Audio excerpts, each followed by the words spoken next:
नमस्कार साथियों, जय श्री राम। मैं कमलेश यादव आपके अपने YouTube चैनल SK स्टडी में हार्दिक अभिनंदन करता हूं। साथियों, हम देख रहे थे हाड़ौती के चौहान। हाड़ौती के चौहान की बात करें तो अपन ने उसमें देख लिया था जो जैत्र सिंह था या बूंदा मीणा था और नारायण दास था, और भी जो भी पहले जितने शासक आए उनके बारे में अपन ने जैसे लाखा आया था उसके बारे में देख लिया था। और अब जो अपन देखेंगे वो है सुरजन सिंह हाड़ा। सुरजन सिंह हाड़ा के बारे में आज अपन चर्चा करेंगे। उससे पहले आपको, अगर आप पिछला वीडियो नहीं देखे हो हाड़ौती के चौहान में, तो पहले वो देखना, उसी के बाद ये देखना, ताकि आपको समझने में आसानी हो सके। तो आज का जो अपना टॉपिक है वो हाड़ौती के चौहान का जो पार्ट 2 था वो है। और अब जो अपन देखेंगे वो चौहान, जो हाड़ा चौहान था या हाड़ा, जो हाड़ौती का जो हाड़ा शासक है वो था सुरजन सिंह हाड़ा, और उसी के बारे में अपन चर्चा करते हैं। ठीक है साथियों, हाड़ौती के चौहान पार्ट 2। आज जो शासक है वो है सुरजन सिंह हाड़ा। कौन है? सुरजन सिंह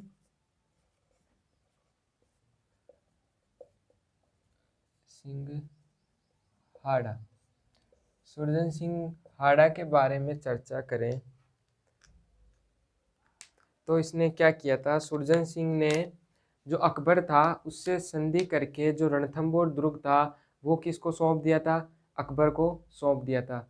क्या कर दिया था? जो रणथंभौर दुर्ग है उसको किसको सौंप दिया? अकबर को सौंप दिया था। फिर अकबर ने इसे काशी और मथुरा दोनों की जागीर प्रदान की थी। इसने क्या की थी?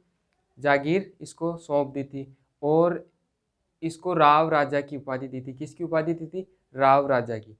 तो देखते हैं अपन सुरजन सिंह हाड़ा के बारे में। अकबर से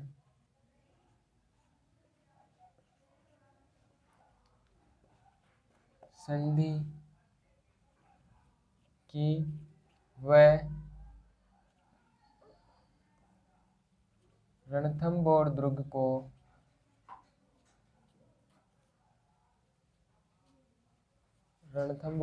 को अकबर को सौंप दिया। क्या कर दिया? अकबर को सौंप दिया।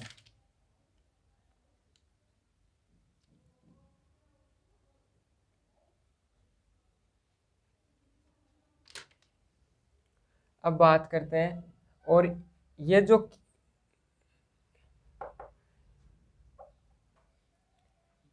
अकबर से जो ये संधि हुई थी ये हुई थी 1569 में। 1569 में। और फिर अकबर ने सुरजन सिंह हाड़ा को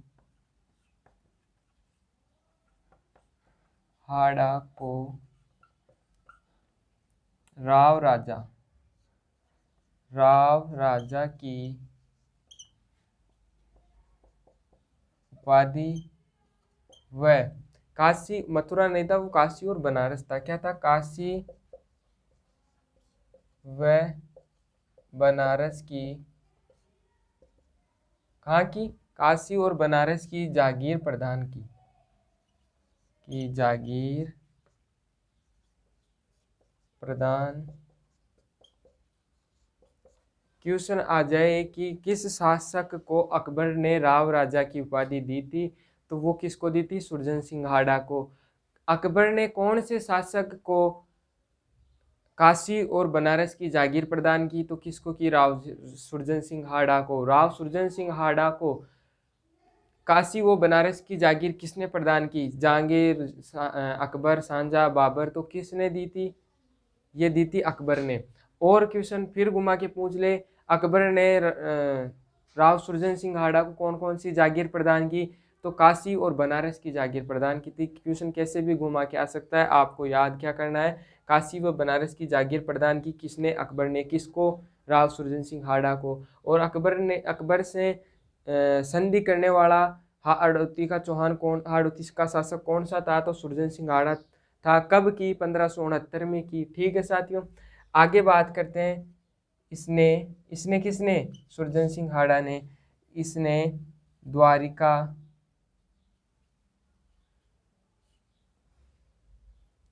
में, इसने द्वारिकापुरी में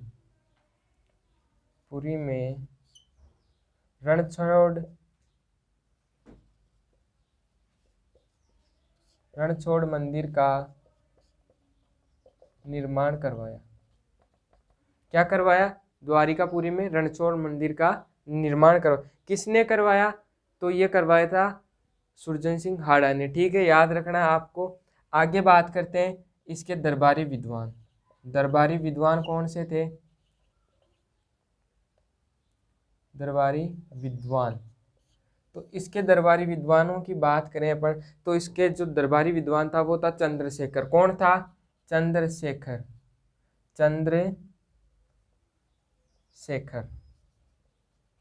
चंद्रशेखर।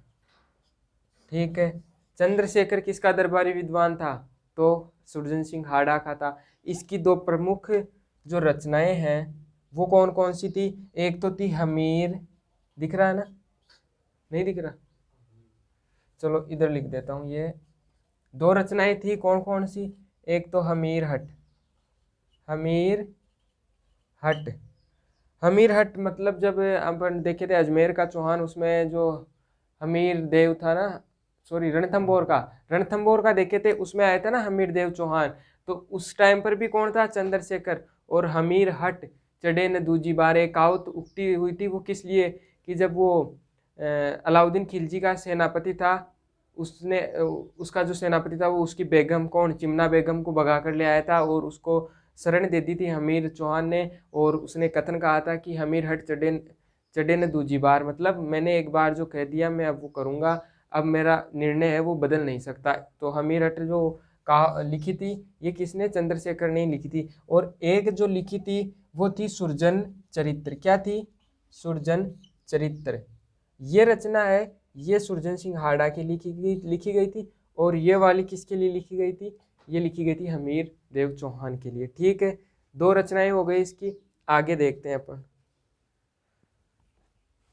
ये नोट कर लेना आप। आगे देखते हैं अपन।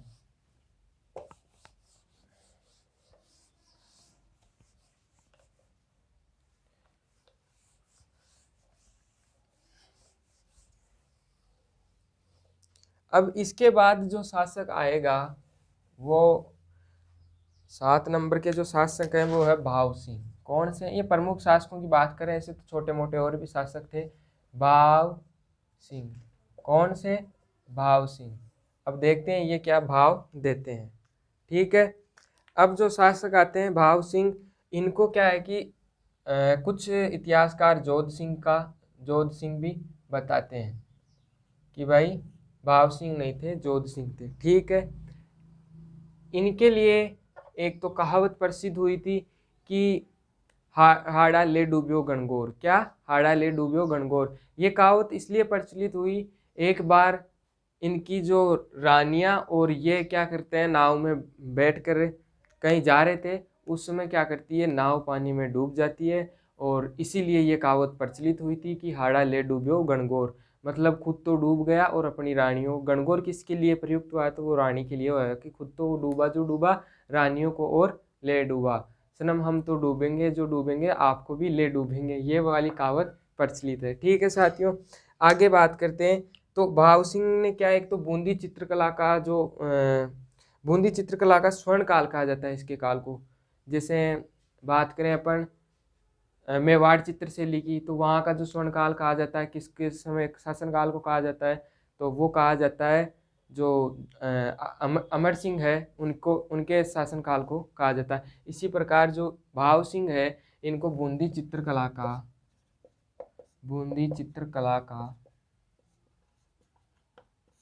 इनके काल को बूंदी चित्रकला का स्वर्ण काल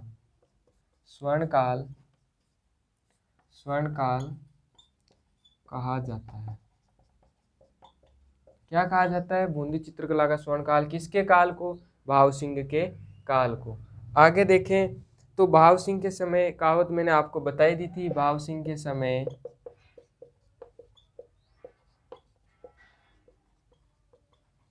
कहावत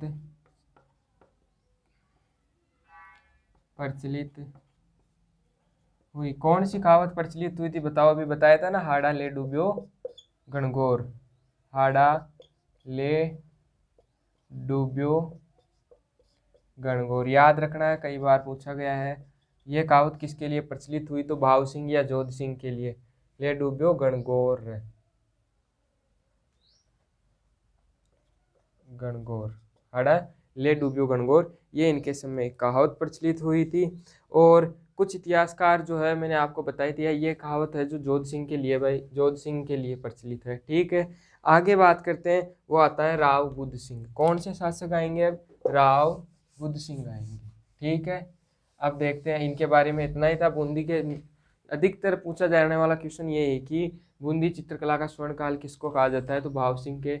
और पशु पक्षियों के लिए जो चित्रशैली प्रचलित हुई थी वो भी कौन सी है? बूंदी चित्रशैली ही प्रचलित है। ठीक है, अब चलते हैं अपन आगे।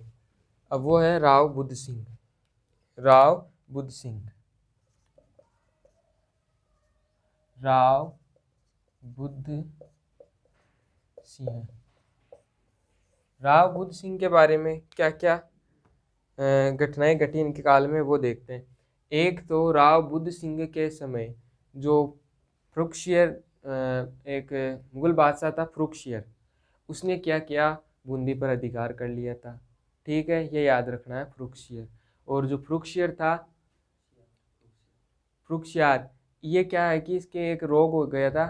रोग इसी के हुआ था, और हाँ इसी के हुआ था, फ्रुक्शियर। और यही शासक था जिसने फिर वो 3 शायद जो रियासतें अंग्रेज़ों को दी थी। आपको याद होगा, जो ईस्ट इंडिया कंपनी को फिर वो जो व्यापार करने के लिए तीन परगने दे दिए थे। ठीक है, इनके बारे में देखते हैं। तो इसने मुगल शासक फ्रुक्शियर को, लिखो इसके बारे में, मुगल शासक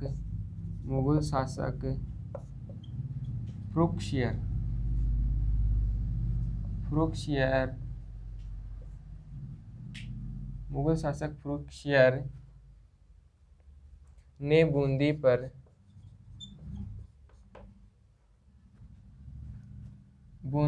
अधिकार किया। क्या किया? अधिकार किया। वह बूंदी का नाम बदलकर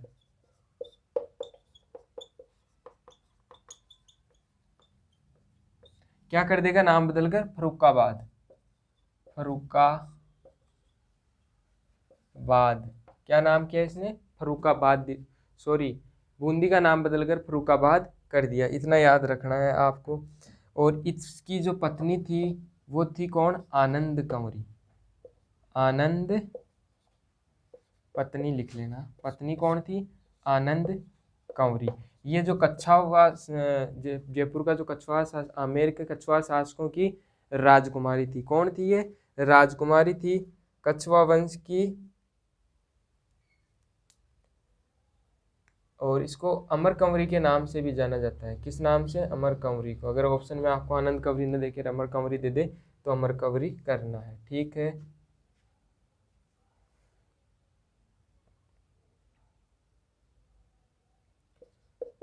राव बुद्ध सिंह की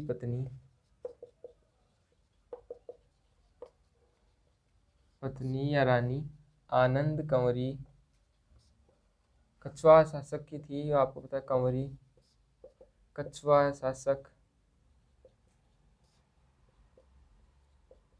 शासकों की राजकुमारी उत्तराधिकार को लेकर इसने क्या किया था? उत्तराधिकार को लेकर, अपने पुत्र के उत्तराधिकार को लेकर, जो दो वो थे ना, मराठा सैनिक थे, एक का तो नाम राणोजी था, एक का होलकर था। उनको क्या किया? बूंदी में आमंत्रित किया, भाई आप आओ और मेरे पुत्र को उत्तराधिकार का जो अधिकार है वो दिलाओ। ठीक है, तो उत्तराधिकार को लेकर कंवरी का चौथा शासक ने अपने पुत्र करना है यहाँ पे, अपने पुत्र उमेद सिंह, पुत्र का क्या नाम था, उमेद सिंह के उत्तराधिकार को लेकर मराठा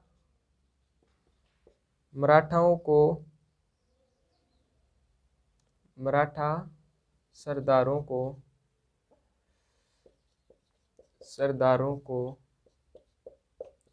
सर्वप्रथम आमंत्रित किया, मतलब बुलाया। ठीक है,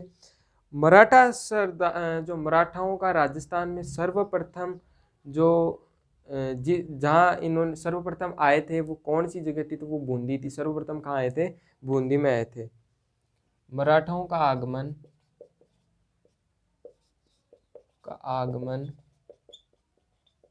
सर्वप्रथम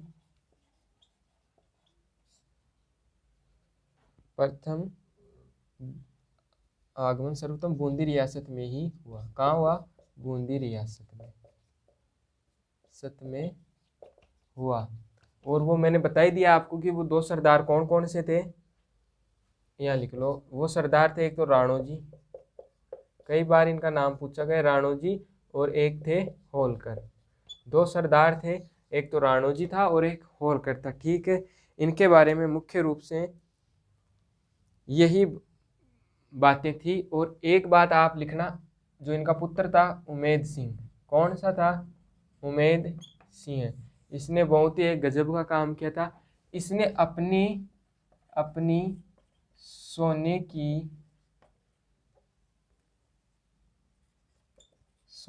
की प्रतिमा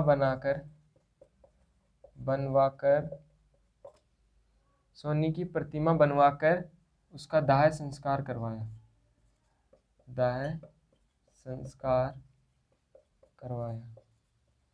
बताओ, कोई तो जीतते टाइम पर क्या करते हैं, अपना जो नुक्ता बोलते हैं गाँव में, अधिकतर गाँव में होता है नुक्ता, तो वो जो नुक्ता करवाते हैं, इसने तो अपना दाह संस्कार भी जीते जी करवा लिया। और आजकल तो जो वो होता है मृत्यु भोज बोलते हैं उसको हिंदी के अंदर, मृत्यु भोज, वो भी अपने राजस्थान के अंदर तो राजस्थान सरकार द्वारा पूर्णतः बैन कर दिया गया है। तो इसने क्या किया था, अपने सोने की प्रतिमा बनवाकर उसका दाह संस्कार करवाया था। किसने करवाया था, उमेद सिंह ने। उमेद सिंह किसका पुत्र था, तो ये था किसका, बुद्ध सिंह का। किसका पुत्र था, बुद्ध सिंह का। ये आपको याद रखनी है। आगे चलते हैं। ठीक है, ये बात आपको समझ में आ गई होगी।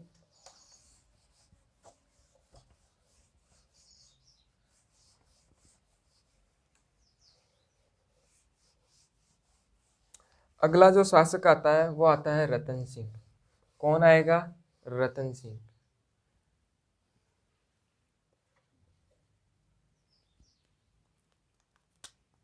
रतन सिंह कौन आते हैं, रतन सिंह आते हैं। रतन सिंह ने क्या किया, 1631 में मुगल शासक कौन था उस समय, शाहजहां ने बूंदी को कोटा से अलग किया। क्या किया, कोटा से अलग किया। और रतन सिंह के पुत्र माधो सिंह को क्या, वहाँ का शासनभार सौंप दिया। ये आपको याद रखना है। ये घटना किसके समय हुई थी, तो ये हुई थी रतन सिंह के समय। किसके समय, रतन सिंह के समय।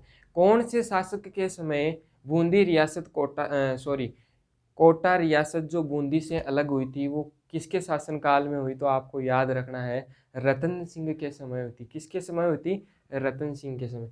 तो लिखिए 1631 में। कब, 1631 में मुगल शासक कौन था, मुगल शासक 1631 में, तो शाहजहां या खुर्रम नाम था इसका। शाहजहां तो इसको बाद में कहने लगे थे। 1631 में मुगल शासक शाहजहां ने कोटा को अलग रियासत बनाकर बूंदी से अलग किया। क्या किया, इसको अलग रियासत बना दी और बूंदी से अलग कर दिया। अब क्या करते हैं, जिसका शासक रतन सिंह के पुत्र, जिसका शासक रतन सिंह का पुत्र था कौन, माधो सिंह। रतन सिंह के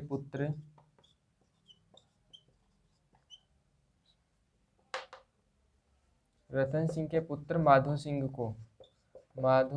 को बनाया। किसको बनाएगा, रतन सिंह के पुत्र माधो सिंह को बनाया। तो ये थी प्रमुख रूप से किसके बारे में, रतन सिंह के बारे में। रतन सिंह का कुछ नहीं, रतन सिंह का पुत्र था। आपको क्वेश्चन इसमें से ये से ही पूछा जाएगा कि जो सांझा थे उसने किसके शासनकाल में कोटा को बूंदी से अलग किया था और कोटा को अलग रियासत बनाई। तो वो जो समय था वो किसका था, रतन सिंह का।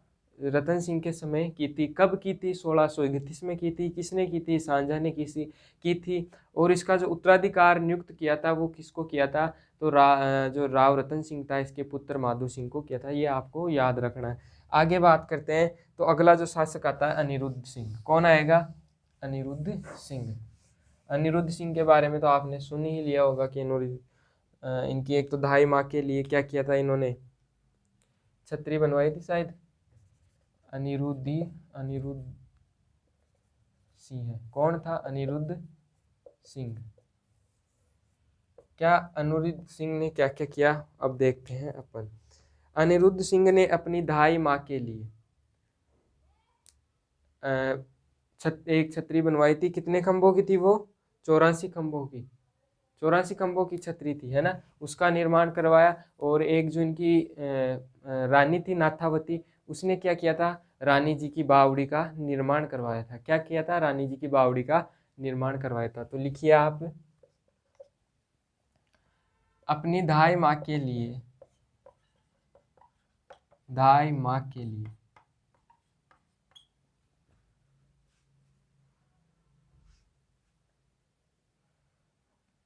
दहाई माँ का नाम क्या था, याद है क्या? आपको याद हो तो कमेंट बॉक्स में बताना इनकी दहाई माँ कौन सी थी। अपनी दहाई माँ के लिए 84 खंभों की छतरी का निर्माण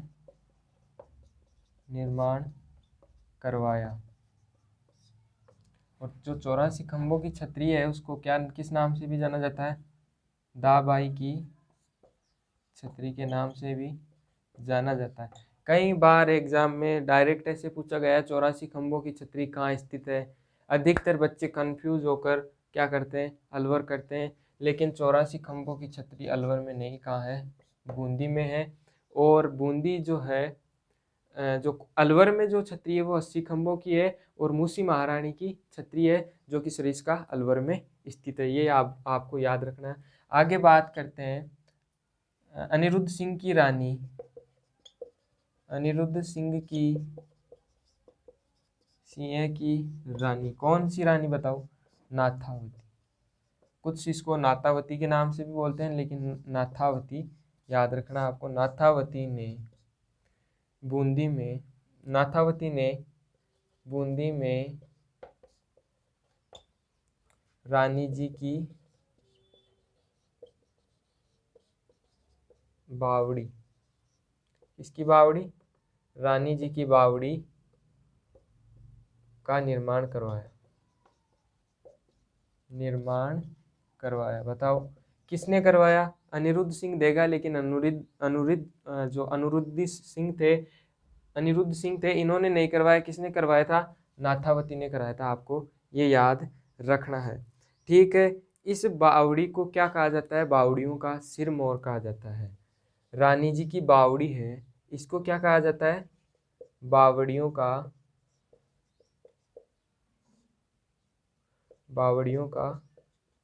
सिरमौर क्या कहा जाता है, बावड़ियों का सिरमौर।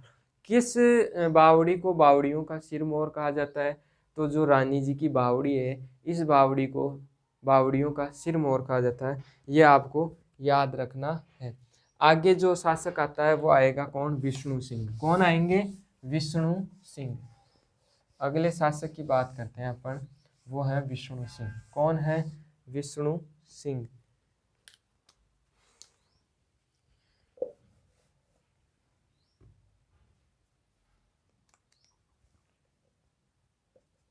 विष्णु सिंह कौन आएंगे? विष्णु सिंह। विष्णु सिंह ने क्या किया बताओ? 1868 में मराठाओं के आक्रमण से बचने के लिए इसने क्या की? अंग्रेजों से संधि की थी। क्या की थी? अंग्रेजों से संधि की थी। यही आपको याद रखना है इनके बारे में केवल, कि 1838 में मराठाओं के आक्रमण से बचने के लिए इसने क्या? अंग्रेजों से संधि कर ली थी। ये आपको याद रखना है। सॉरी, 1838 नहीं, 1818 में। कब की थी? 1818 में। 1818 में मराठाओं के मराठों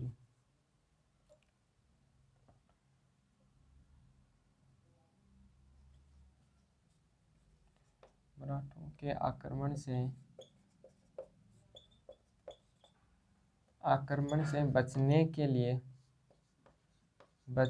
लिए क्या किया इसने? अंग्रेजों से सहायक संधि की। एक काम और किया था इसने, सुख विलास या सुख महल का निर्माण करवाया था। क्या करवाया था इसने? सुख महल का निर्माण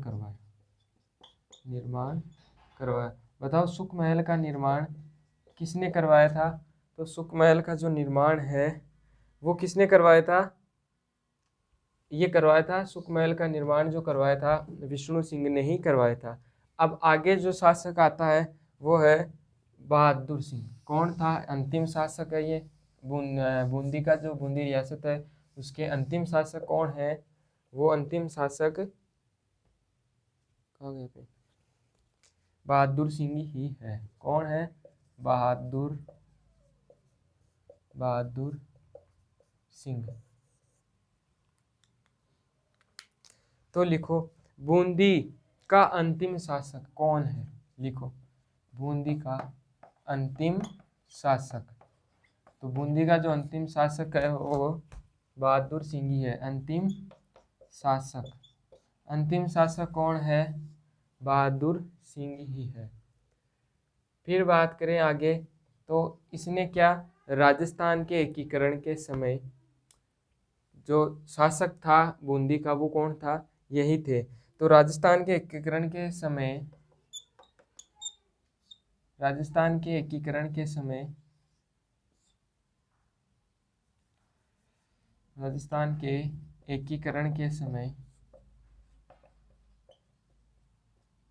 बूंदी का शासक, और राजस्थान के आप सभी को पता होगा जो राजस्थान का द्वितीय चरण था उसमें बूंदी को शामिल किया गया था। ABCD आपको याद होगी। तो इसको जो हाँ, ये लिख लो आप, बूंदी को राजस्थान के दूसरे चरण में शामिल किया गया।